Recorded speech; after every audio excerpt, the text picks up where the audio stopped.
Kamusta? Ako nga pala si Xander Roque and you are watching my first ever vlog. Sa video na ito ay gagawin ko ang isang bagay na hindi ko akalain na pwede palang magawa sa bahay.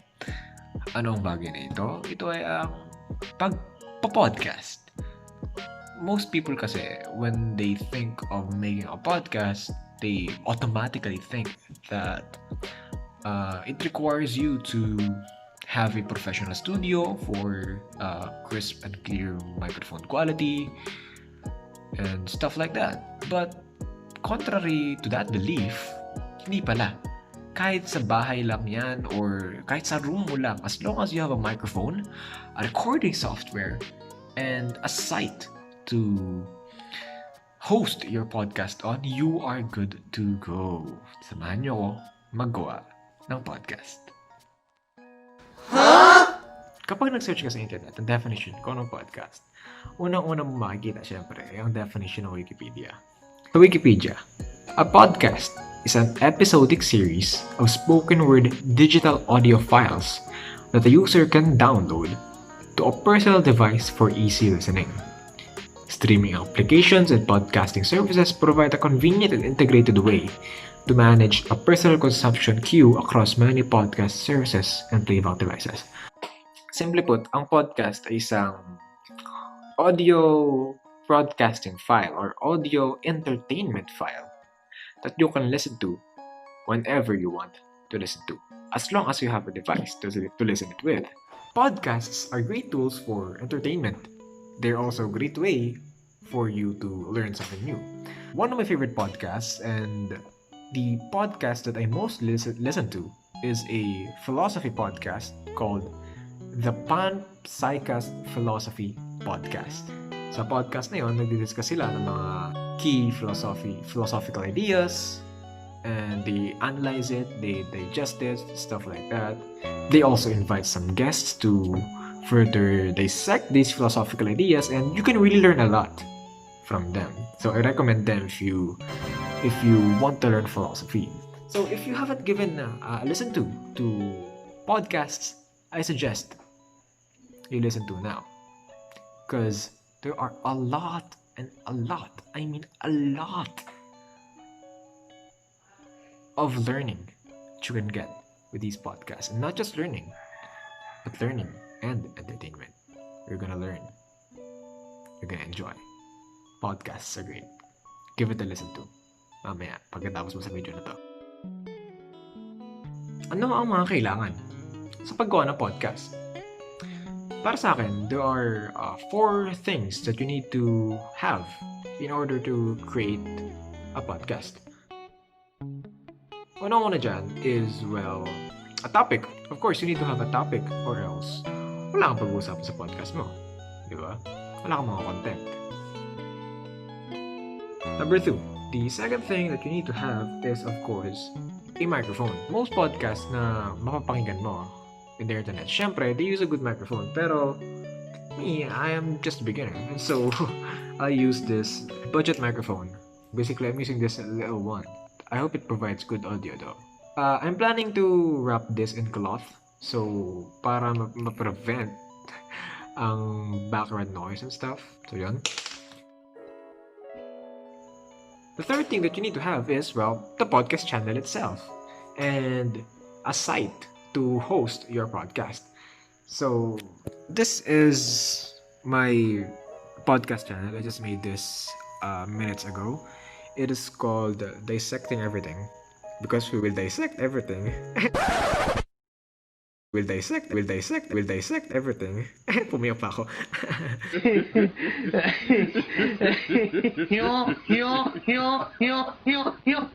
Dissecting Everything, a podcast where we talk about and carefully dissect anything under the sun. So, my podcast is hosted on Anchor, as you can see.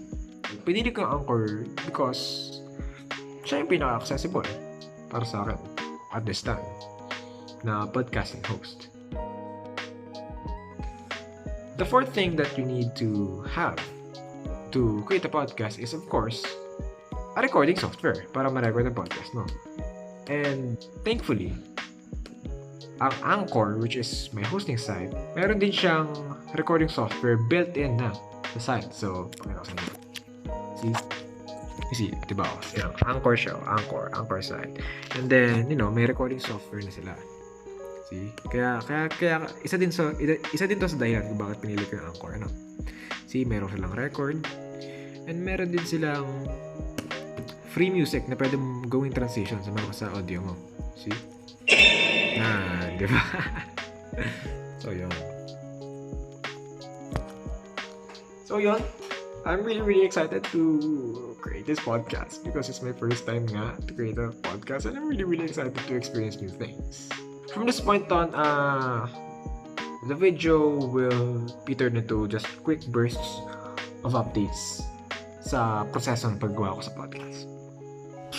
Update. Nakapag-decide na ako kung ano ang topic na aking podcast. I've decided on what topic I shall discuss.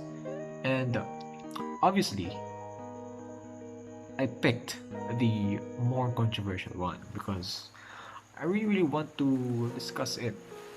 Because yun nga, nalilito maraming Pilipino dito. And that topic is that's GBL. So what's left for me to do right now is to create a script for the podcast, and I hope I create a really, really, really good script para naman sulit na time nyo kung makikinig kayo sa aking podcast. Greetings!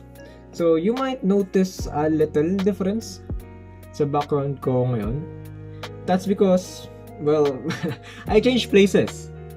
Dati nasa living room ako, but now, nasa kwarto ko ako ngayon. That is because today, we will be finally recording the podcast that we've created for the past few days. Pakita ko sa inyo yung setup ko. Well, disclaimer, this is a very, very, very broke setup. Very broke. Wala akong pera. Please, forgive me. So, this is my setup. I'm sitting at this work desk. This is my recording software. As you can see, we are in Anchor right now. And this is my microphone. As you can see, it is the microphone of the headphone or the earphone wrapped in this towel or cloth as to prevent some background noises. Some unnecessary background noises. Thankfully, I have a lot of books to stack stuff. And dito siya nakastack, so I can have an easy recording. So, sa ko ilalagay ang mouth ko for speaking.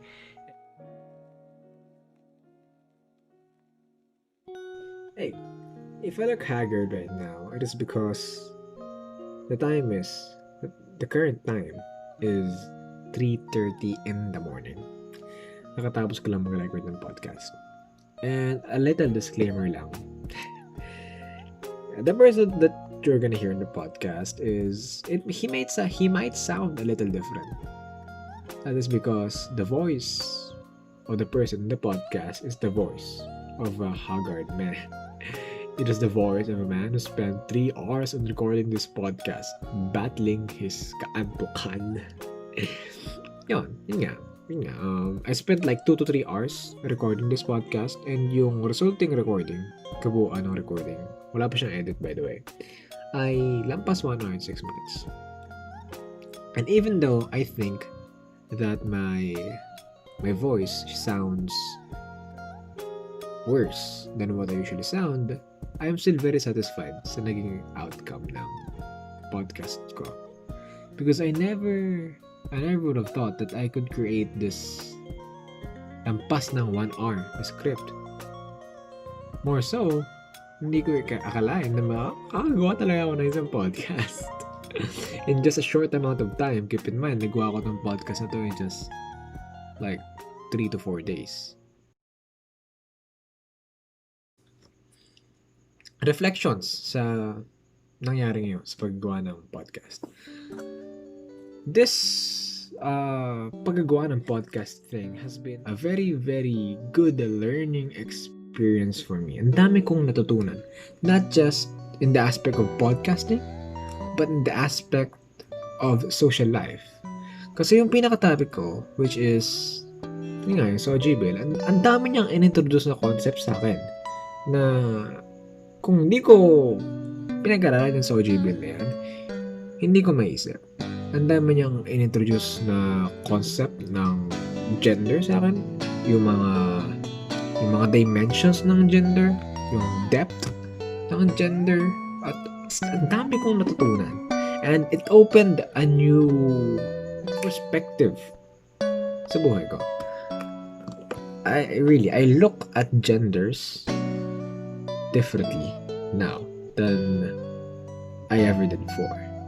And it gave me this feeling of it gave me this better understanding of gender.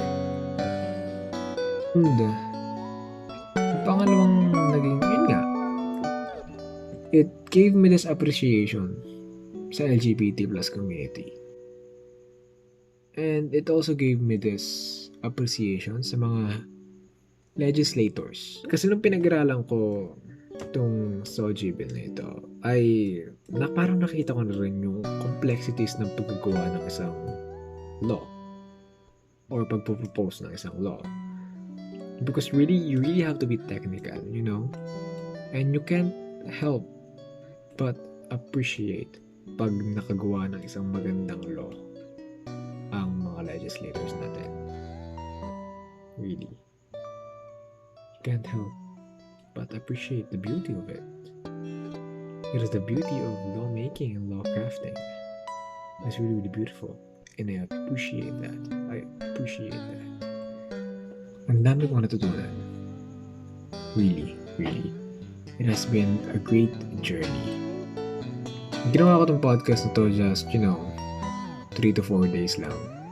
And in that time span, in that 3 to 4 days, ang dami ko agad natutunan. Really.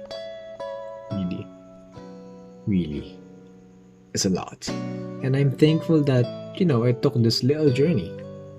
I'm really thankful I did the podcast thing. Okay, so that was it for this video. Thank you for listening to me talk. Thank you for watching this video. I really appreciate it. And goodbye.